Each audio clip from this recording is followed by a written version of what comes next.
Hello guys, आप सबका बहुत बहुत स्वागत है। और आज हम लोग बात करने वाले हैं इंपॉर्टेंट प्रीवियस ईयर क्वेश्चंस जो कि लॉजिकल रीजनिंग में आए हैं। तो लॉजिकल रीजनिंग आप सबको पता है बहुत कठिन है, लेकिन आज मैं आपको ऐसे क्वेश्चंस कराऊंगा कि आपको सब समझ में आ जाएंगे। प्लस जैसा आप सबको पता है एग्जाम्स आने वाले हैं और बहुत जरूरी है कि प्रीवियस ईयर क्वेश्चंस की प्रैक्टिस कर ली जाए अच्छे से, ताकि पैटर्न एग्जाम में अच्छे से समझ में आए क्वेश्चंस का। तो यहाँ पे मैं आपको बता दूं, अगर समय आपके पास कम है, लॉजिकल रीजनिंग आपको कम समझ में आता है, तो दो चीजें अगर आप तैयार कर लेते हैं तो आप बहुत अच्छा स्कोर कर ले जाएंगे, क्योंकि अब ज्यादातर जो चीजें हैं इन दो चीजों में से आ रही हैं। सबसे पहला है बेसिक्स, कि प्रीमाइस क्या है, कंक्लूजन क्या है, प्रीमाइस कैटेगोरिकल प्रोपोजिशंस क्या होते हैं, है ना। तो जो आर्गुमेंट का स्ट्रक्चर क्या होता है, प्रीमाइस, कंक्लूजन, असर्शन, रीजन, ये सब मैंने आप लोगों को पढ़ाया है अपने पेपर 1 के कोर्स के अंदर, जो कि यूट्यूब पे अवेलेबल है। और दूसरी चीज आपको तैयार करनी है इनफॉर्मल फैलेसीज, और इन दोनों के ही जो लेटेस्ट ट्रेंड के क्वेश्चंस हैं वो मैं आपको आज करवाने वाला हूं। इसके अलावा इंडियन लॉजिक, हेतुआभास वगैरह से भी क्वेश्चन आते हैं, बट फिलहाल उनको समझाने के लिए आप लोगों को बहुत सारी चीजें और पढ़ानी पड़ेगी। बहुत बच्चों ने पढ़ी होंगी, बहुत बच्चों ने नहीं पढ़ी होंगी। मैंने ऑलरेडी पूरी की पूरी चीजें पेपर 1 में बहुत टू द पॉइंट तरीके से आप लोगों को पढ़ाई हुई हैं। अगर नहीं पढ़ा है तो भाई पहले ये पूरी प्लेलिस्ट देख लो, आपका पेपर 1 बहुत अच्छा तैयार हो जाएगा। और बहुत बच्चे नेट क्वालिफाई करके भी आ रहे हैं इस कोर्स को देख करके, जो कि मैं हर बार अपडेट भी करता रहता हूं नए पैटर्न के हिसाब से।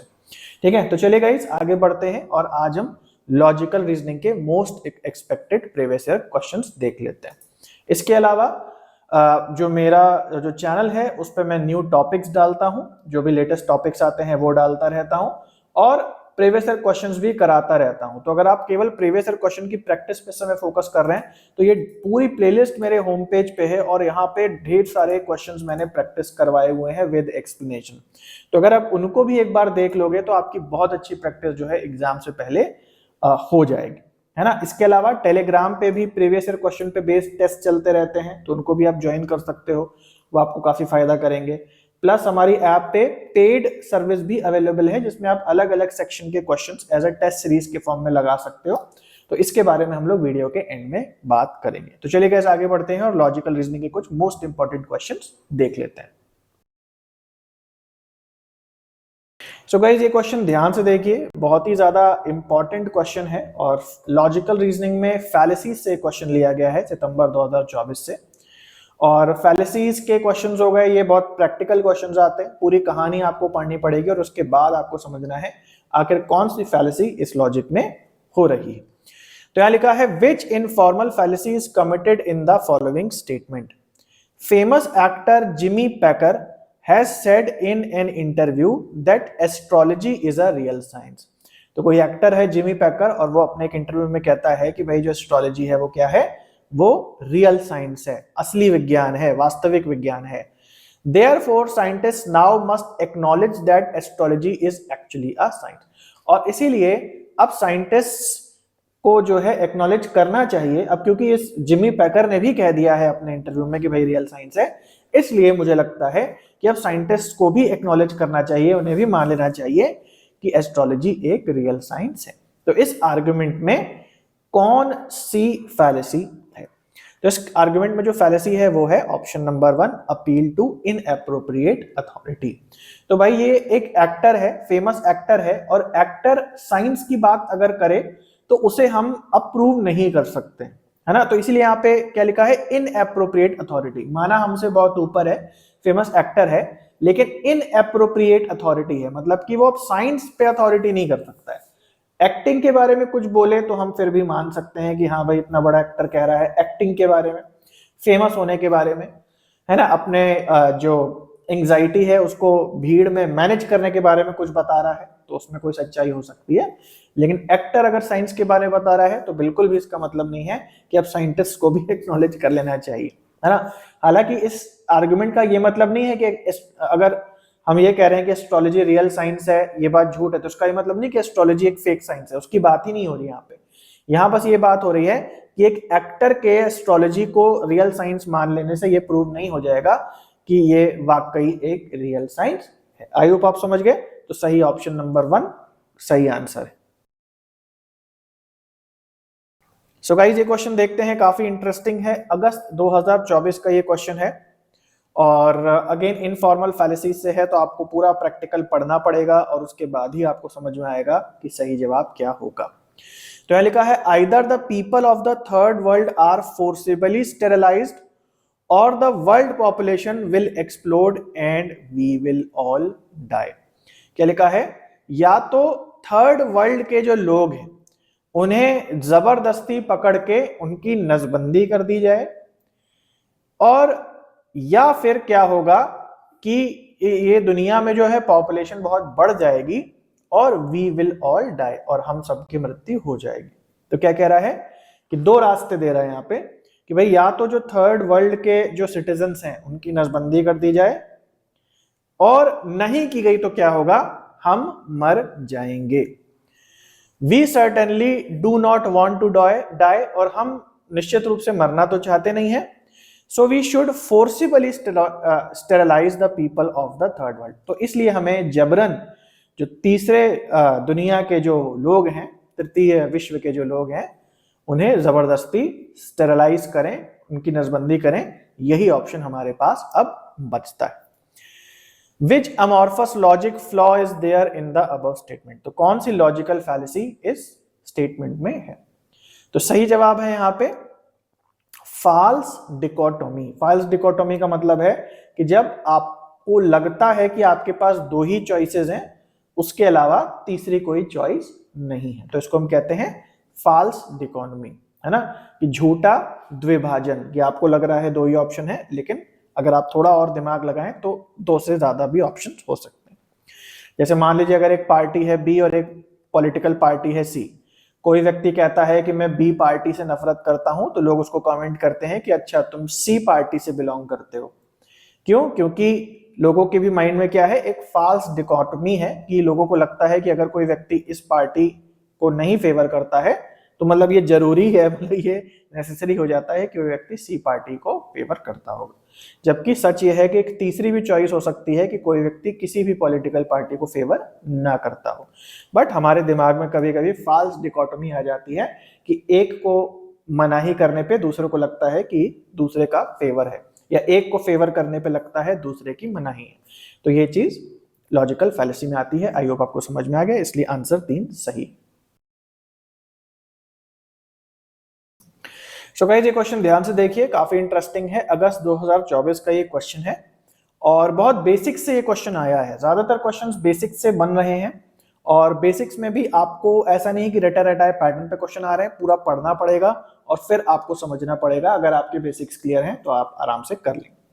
यहाँ पे क्या है कि इस क्वेश्चन में एक आर्ग्यूमेंट दिया है और इस आर्ग्यूमेंट में आपको ये बताना है कि प्रीमाइस क्या है और कंक्लूजन क्या है। तो मैंने आपको ऑलरेडी समझाया हुआ है अपने लेक्चर्स में, अगर नहीं देखा है तो यूट्यूब पे ही अवेलेबल है। पहला लेक्चर लॉजिकल रीजनिंग का आप देख लेंगे तो सारे बेसिक्स आपके क्लियर हो जाएंगे। तो यहाँ पे हम देखते हैं क्या दिया है आर्गुमेंट। यहाँ लिखा है you know how I know animals have souls. क्या तुम्हें पता है कि मुझे कैसे पता है कि जानवरों में आत्मा होती है? क्योंकि ऑन एन एवरेज, क्योंकि जनरली या औसतन, the lowest animal is lot nicer and kinder than most of the human beings. क्योंकि जानवर जो होते हैं इंसान से भी ज्यादा अच्छे और दयालु होते हैं, प्यारे होते हैं। ओके, तो अब यहाँ पे मैंने आपको ऑलरेडी समझाया है उस वीडियो में कि अगर आपको पैटर्न समझना है तो दो वर्ड्स आपको ढूंढने हैं, या तो देयरफॉर या तो बिकॉज। अब यहाँ पे हम देख सकते हैं कि हमें बिकॉज दिखाई दे रहा है, तो बिकॉज के बाद आता है हमारा प्रीमाइस और बिकॉज से पहले आता है हमारा कंक्लूजन। सिंपल सी बात है। तो ये पैटर्न है, ये आपको समझ लेना है। तो अब बिकॉज के बाद लिखा है क्या कि एनिमल्स नाइसर और काइंडर होते हैं ह्यूमन बीइंग से भी ज्यादा। तो यहां पे आप देख लें, जैसे यहां लिखा है premise lowest animal is lot nicer and kinder than most human beings that inhabit this earth. अब देखो बहुत सारी फालतू चीजें लिखी हैं जो आपको कंफ्यूज कर सकती हैं। आपको ये सब पढ़ते समय मेन पॉइंट निकालना होता है, जो कि है कि जानवर नाइसर होते हैं।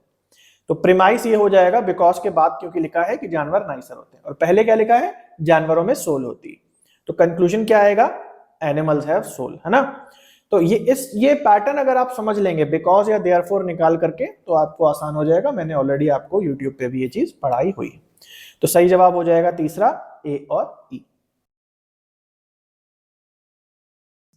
सो गाइस ये क्वेश्चन काफी इंटरेस्टिंग है और अगस्त 2024 का लॉजिकल रीजनिंग के बेसिक्स से क्वेश्चन है। यहाँ पे आपको पूरा आर्गुमेंट दिया है और इसमें आपको बताना है कि प्रीमाइस क्या है और कंक्लूजन क्या है। तो जनरली मैं आपको बताता हूं कि प्रीमाइस कंक्लूजन निकालने के लिए आप या तो देयरफॉर ढूंढें या तो बिकॉज ढूंढें और उससे आपका जो क्वेश्चन है वो हो जाएगा। बट कभी कभी इंग्लिश लैंग्वेज में ना ही देयरफॉर लिखा हुआ आपको दिखेगा किसी आर्गुमेंट में और ना ही बिकॉज लिखा हुआ दिखेगा। तो बिना देयरफॉर और बिना बिकॉज के कैसे आप इस क्वेश्चन को करेंगे, उसके लिए आपको इस क्वेश्चन में जो आर्गुमेंट दिया है उसे अच्छे से पढ़ना होगा और पढ़ करके आपको समझना होगा कि जो चीज नहीं लिखी है तो भी वो कहां पे होनी चाहिए, सेंस लगाना पड़ेगा, प्रैक्टिकली करना पड़ेगा, तब आपका ये क्वेश्चन बन जाएगा। तो पढ़ते हैं क्या आर्गुमेंट है यहाँ पे। यहां लिखा है science is based on experiment, on a willingness to challenge old dogma, on an openness to see the universe as it really is. कह रहा है साइंस जो है वो एक्सपेरिमेंट्स पे बेस्ड है, यानी कि वो प्रैक्टिकल करती है ना, या हिंदी वर्ड कह लें तो प्रयोग करती है। इसके अलावा willingness to challenge the old dogma, पुरानी विचारधारा रूढ़िवादिता को चैलेंज करती है।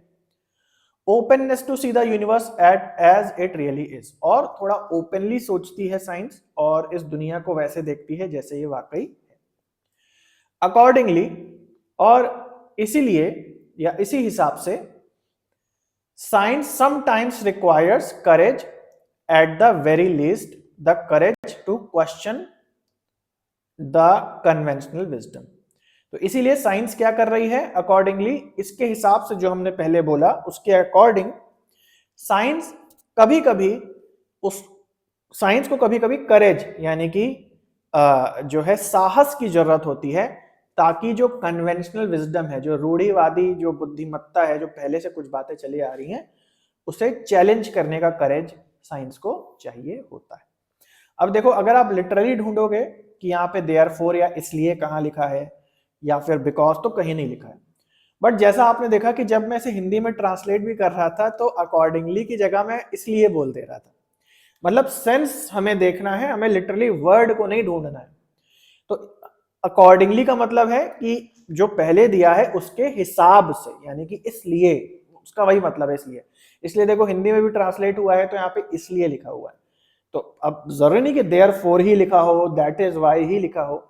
यहाँ अकॉर्डिंगली का भी मतलब जो है वो इसलिए है।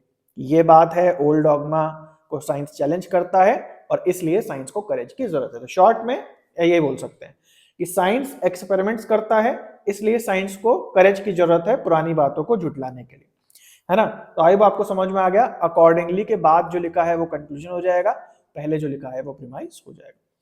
तो प्रीमाइस क्या हो जाएगा, सिंपल है, साइंस बेस्ड ऑन एक्सपेरिमेंट वगैरह वगैरह। बाद में क्या है, साइंस को करेज की जरूरत है। तो कंक्लूजन क्या हो जाएगा, साइंस समटाइम्स रिक्वायर करेज, है ना। बाकी की बातें नहीं लिखी है, मेन बात लिखी है। तो यहां पे हमारा जो आंसर है बी और डी हो जाएगा, यानी कि ऑप्शन नंबर 3 सही है। गाइस ये क्वेश्चन ध्यान से देखिए, अगस्त 2024 का क्वेश्चन है और बेसिक्स से है, लेकिन दिमाग घुमा सकता है अगर आपके बेसिक्स अच्छे नहीं हैं लॉजिकल रीजनिंग में। तो देख लेते हैं क्या है क्वेश्चन में। तो ये मैच ऑफ द कॉलम है और यहाँ पे 4 पॉइंट दिए हैं, statement, premise, conclusion and argument, और यहाँ पे इनके मीनिंग्स दिए हुए हैं। सही मीनिंग सही वर्ड से मिलान करना है, तभी कर पाएंगे जब बेसिक्स क्लियर होगा। तो देख लेते हैं क्या क्या दिया है। यहाँ दिया है a statement in an argument that is intended to be proved or supported by premises। एक ऐसा स्टेटमेंट जिसे प्रीमाइस सपोर्ट करते हैं और जिसे प्रूव किया जाना है, जो एक प्रूव या निष्कर्ष के रूप में निकल करके आता है, वो ये स्टेटमेंट है, इस प्रकार का statement. A sentence that can be viewed as true और फॉल्स, ऐसा वाक्य जो सच या झूठ हो सकता है। Group of statements intended to prove और सपोर्ट अनदर स्टेटमेंट, कुछ ऐसे स्टेटमेंट्स का ग्रुप, कुछ स्टेटमेंट्स जुड़े हुए हैं आपस में, इंटेंडेड टू प्रूव और सपोर्ट अनदर स्टेटमेंट, जो किसी दूसरे स्टेटमेंट को प्रूव करना चाहते हैं। और चौथा है reason why we should accept another statement और कंक्लूजन, एक कारण कि हमें किसी दूसरे स्टेटमेंट को क्यों एक्सेप्ट करना चाहिए। अब मेरी बातें जो मैंने बोली वो सब आपको हवा हवाई लगेंगी अगर आपके बेसिक्स नहीं क्लियर हैं, और एक क्वेश्चन में मैं आपके बेसिक्स क्लियर कर भी नहीं सकता, है ना। तो ये नॉलेज बेस्ड क्वेश्चन है, यदि आपको पता है क्या है तो बढ़िया है, नहीं पता है तो आपको लगेगा क्या हो रहा है भाई, समझ में नहीं आ रहा, है ना। तो उसके लिए मैं आपको बोलूंगा कि मैंने यूट्यूब पे भी आपको पढ़ाया है, पहला लेक्चर आप लॉजिकल रीजनिंग की प्लेलिस्ट में देख लो।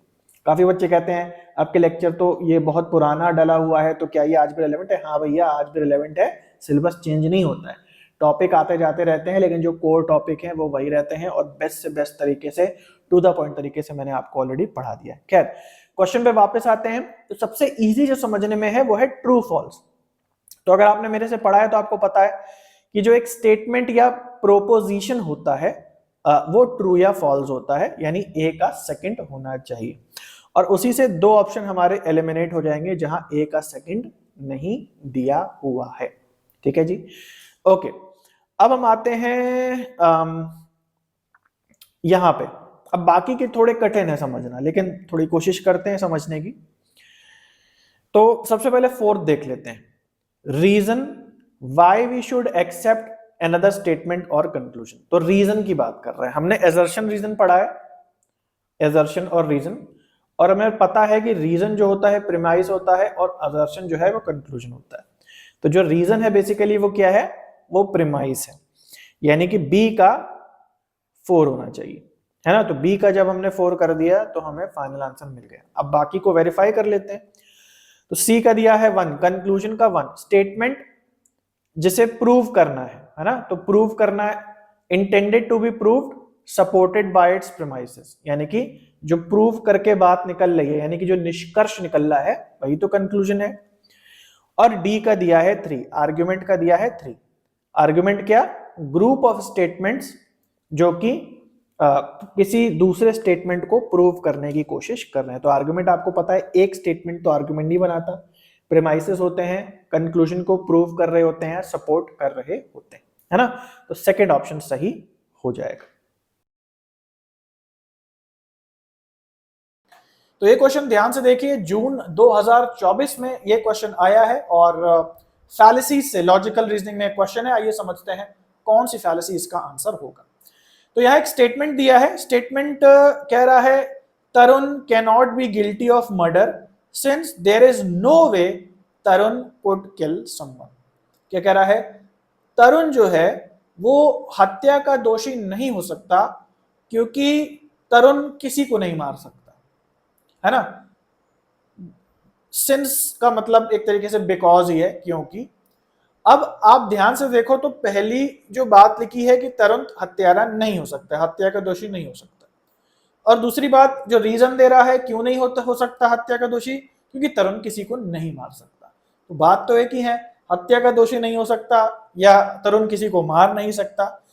इसमें कुछ नई बात नहीं निकल के आ रही, जिसका मतलब है कि जो प्रीमाइज है वही कंक्लूजन है, यानी कि आप इसको एक सर्कुलर आर्गुमेंट भी बोल सकते हो, और सर्कुलर आर्गुमेंट के दूसरे नाम भी होते हैं, जैसे बेगिंग द क्वेश्चन या फिर पैटिशियो प्रिंसिपी। तो सही आंसर जो है हमारा हो जाएगा बेगिंग द क्वेश्चन। हालांकि स्पेलिंग गलत लिखी है यहाँ पे, बेगिंग कर दीजिए आप इसको, ठीक है। तो आई होप आपको समझ में आ गया, आंसर हमारा यहाँ पे थर्ड हो जाएगा। सो गाइस, ये क्वेश्चन बहुत इंटरेस्टिंग है, दिसंबर 2023 से, और ये हमारा फैलेसी का क्वेश्चन है। आइए समझते हैं, पूरी कहानी पढ़ते हैं और समझते हैं कि कौन सी फैलेसी जो है यहाँ अप्लाई हो रही है। तो समझते हैं क्या लिखा हुआ है। Political stability is indispensable to economic progress because economic progress can only be achieved by means of political stability. क्या कह रहा है कि अगर पॉलिटिकली स्टेबल होना है तो क्या जरूरी है, इकोनॉमिक ग्रोथ समाज की बहुत जरूरी है। रीजन क्या दे रहा है, कह रहा है क्योंकि जो इकोनॉमिक ग्रोथ है उसके लिए पॉलिटिकल स्टेबिलिटी का होना बहुत ज्यादा जरूरी है। तो आप सबको पता है आर्गुमेंट में प्रीमाइस कंक्लूजन को हम अलग अलग करते हैं बिकॉज या देयरफॉर से। तो आप देख सकते हो यहाँ बिकॉज लिखा है, यानी कि आर्गुमेंट असर्शन रीजन के फॉर्म में है। अब यहाँ पे अगर आप पहला स्टेटमेंट पढ़ो और इसके बाद का रीजन पढ़ो, बिकॉज के पहले बिकॉज के बाद, तो सेम ही बात है ना, उल्टा करके लिख दिया केवल। पॉलिटिकल स्टेबिलिटी के लिए इकोनॉमिक प्रोग्रेस चाहिए क्योंकि इकोनॉमिक प्रोग्रेस के लिए पॉलिटिकल स्टेबिलिटी चाहिए। यानी कि आप इसको ऐसे भी कह सकते हो शॉर्ट में, प्रीमाइस इक्वल्स टू कंक्लूजन, कुछ नया निकल के नहीं आ रहा है। और जब ऐसी फैलेसी होती है तो उसका नाम याद कर लो, अगर आपको नहीं आता और आपने मेरे से पढ़ा है तो आपका रिवीजन हो जाएगा, ये फैलेसी कहलाती है बेगिंग द क्वेश्चन। क्वेश्चन का आंसर तो मिला ही नहीं, जो प्रीमाइज में है वही कंक्लूजन में भी है, दोनों बातें बराबर ही है, कुछ नया निष्कर्ष निकल के नहीं आया, तो इसे हम कहते हैं बेगिंग द क्वेश्चन, इसलिए फोर्थ ऑप्शन करेक्ट है। ये क्वेश्चन बहुत इंटरेस्टिंग है, फैलेसी का क्वेश्चन है। फैलेसी के सारे क्वेश्चन ही इंटरेस्टिंग होते हैं। दिसंबर 2023 से क्वेश्चन है, आइए देखते हैं क्या लिखा है। To solve our transportation problems, we have to put more money into production of bicycles. The CEO of ABCD Company Limited says so. Which of the following fallacy is committed in the above argument? क्या कह रहा है कि भाई एक CEO हैं, बहुत बड़े बिजनेसमैन हैं, सबके बहुत बड़े आइडियल हैं एबीसीडी कंपनी के, और वो क्या कह रहे हैं, अगर आपको ट्रांसपोर्टेशन की प्रॉब्लम को सॉल्व करना है तो भैया सबको इन्वेस्ट करना पड़ेगा किसमें, साइकिल में, बाईसाइकिल में। क्यों ऐसा, ये बात सही है क्योंकि ये सीईओ जो है एबीसीडी कंपनी के, ये ऐसा कहते हैं, तो ये बात सही होगी क्योंकि ये कह रहे हैं। तो आपको यहाँ बताना है कि कौन सी फैलेसी जो है इसके अंदर कमिटेड है ना। तो जिन्होंने पढ़ा है उनको पता होगा, बहुत आसान सवाल है। यहाँ पे फैलेसी है अपील टू अथॉरिटी या अपील टू इनएप्रोप्रिएट अथॉरिटी। कभी भी कोई ऐसे व्यक्ति जो बहुत ऊंचे मकाम पे होता है, हम लोग उनको ऐसे देखते हैं, उनकी बातों को ऐसे सुनते हैं जैसे दुनिया की हर एक बात वो सही करते होंगे। कोई बहुत बड़ा क्रिकेटर है और वो ज्ञान दे रहा है स्पिरिचुअलिटी के बारे में, हमें लगता है अरे इतना बड़ा आदमी है, सही कह रहा होगा। तो यहाँ पे एक इनएप्रोप्रिएट अथॉरिटी है। एक बिजनेसमैन ट्रांसपोर्टेशन की प्रॉब्लम की रिकमेंडेशन दे रहा है, तो इसको आप कहेंगे अपील टू इनएप्रोप्रिएट अथॉरिटी। वो व्यक्ति भले ही बहुत बड़ा सीईओ है या बिजनेसमैन है, लेकिन उसके बहुत बड़े इस फील्ड में हो जाने से ये बिल्कुल भी सही नहीं है कि भाई वो ट्रांसपोर्टेशन की भी सलाह सही दे रहा होगा। इसलिए option number 2 appeal to inappropriate authority सही आंसर है। सो गाइज, आई होप आप लोगों को लेक्चर अच्छा लगा होगा। इसी तरीके से प्रीवियस ईयर क्वेश्चंस को बार बार लगातार करके अपनी प्रैक्टिस को अच्छा करने के लिए, खासकर एग्जाम से पहले, इस टेस्ट सीरीज को आप जरूर से देखें। यहाँ आप अपनी मन मर्जी से जितने भी प्रीवियस ईयर क्वेश्चंस हैं सबका कलेक्शन है, और अपने मन मर्जी से आप अलग अलग सेक्शन के क्वेश्चंस अलग अलग समय पे लगा के हर एक सेक्शन को बढ़िया कर सकते हैं। यहाँ 100 से ज्यादा क्वेश्चंस डेमो के रूप में दिए हैं, तो इंटरफेस को जरूर से देखें, क्वेश्चंस को आप लगा लें और फिर समझें कि किस प्रकार से आप मिक्स्ड एंड मैच क्वेश्चंस को लगाते हैं यहाँ पे। इसके अलावा फुल कोर्स भी यहाँ पे है। अगर आप एडवांस स्टडी करना चाहते हैं, एक स्टेप ऊपर बढ़ना चाहते हैं, जेआरएफ के लिए टारगेट कर रहे हैं, तो यहाँ हर लेक्चर के साथ topic wise previous year questions भी मिलते हैं। इसमें भी 20 से ज्यादा लेक्चर्स फ्री हैं, तो इसको भी आप देख सकते हैं डेमो के रूप में। तो डेमो वगैरह कैसे मिलेगा, क्या प्रोसेस है, वो सारा आपको इस व्हाट्सएप नंबर पे बता दिया जाएगा। चैट जरूर से कर लें यदि कोई भी जानकारी आपको चाहिए, डेमो ट्यूटोरियल्स चाहिए, और इसके अलावा लिंक डिस्क्रिप्शन में भी दिए हुए हैं। तो चलिए गाइस, आज के लिए इतना है, मिलते हैं अगले वीडियो में। तब तक के लिए सभी को बाय और टेक केयर।